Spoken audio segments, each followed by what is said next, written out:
तर राम राम मंडळी, स्वागत आहे आपला दोस्त RJ या यूट्यूब चॅनलवर. हे आहे आपलं इलेक्ट्रिक बाईकचं स्पेअर पार्ट आणि रिपेरीचं गॅरेज.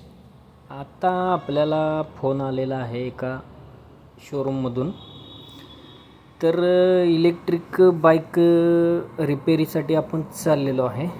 आता थोडं सामान घेऊ आपण, जे आपल्याला लागतं आहे ते सामान घेऊन जाऊ आपण. कस्टमरचा फोन आला होता, त्या हिशोबानं आपण सामान घेऊन निघूया आपण. चला, हे एका यूट्यूबरसाठी आणि इलेक्ट्रिशियनसाठी अत्यंत महत्त्वाचं काम. चला निघूया आपण. तर चाललेलो आहे मंडळी आपण शोरूमकडे.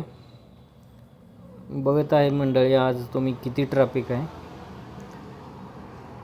तर मंडळी पोचलेलो आहे आपण इलेक्ट्रिक शोरूममध्ये. हे आहे पार्थ ई बाईक. इथे कोमाकी या कंपनीच्या गाड्या विक्रीसाठी अवेलेबल आहेत. तर चला बघूया आपण काय झालं आता. हे आहेत शेठजी, कसे आरामात बसलेत बघा. हे आहे गाडी, खोलून ठेवल्या होत्या 2-3 दिवस झालं गाड्या. आता ह्या गाडीमध्ये कंट्रोलरचा प्रॉब्लेम आला होता, बघू शकता आपण. हा कंट्रोलर या गाडीमध्ये खराब झालेला आहे. आपण आता आपल्या कंपनीचा कंट्रोलर हा जो कंट्रोलर आहे आपल्याकडे तो युनिव्हर्सल कंट्रोलर आहे बघा. कंट्रोलर फिटिंग करून झालेली आहे मंडळी. आता आपण मोटर फिटिंग चालू करणार आहे. मोटर पण फिटिंग करून झालेली आहे बघा. आता मोटरची वायरिंग तेवढी लावायची राहिली. मोटरची वायरिंग फिटिंग करून शेवट गाडी चालू केलेल्याचा तुम्हाला व्हिडिओ दाखवतो फास्ट फॉरवर्ड करून. बघू शकता आपण मोटरची फिटिंग चालू आहे. मोटरची फिटिंग करताना मंडळी प्रत्येक पार्ट, प्रत्येक वायसर वगैरे, लॉक नट सगळं चेक करावं लागतं.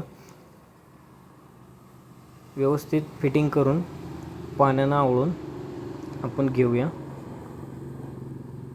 हे पहा मंडळी, ही अजून एक गाडी आहे. ह्या गाडीचे वायरिंग पूर्णपणे बदललेलं आहे. वायरिंग शॉर्ट झालं होतं.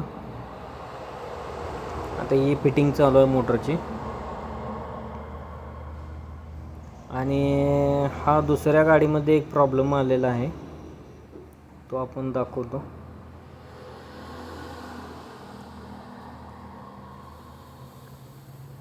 वायरिंगचं काम चालू आहे. आणि आता हा आपण लावलेला कंट्रोलर आणि मोटर फिटिंग वगैरे टॅग लावून व्यवस्थित वायरिंग करून घ्यायचं आहे. कोणतीही वायर अशी मोकळी राहिली नाही पाहिजे. धन्यवाद.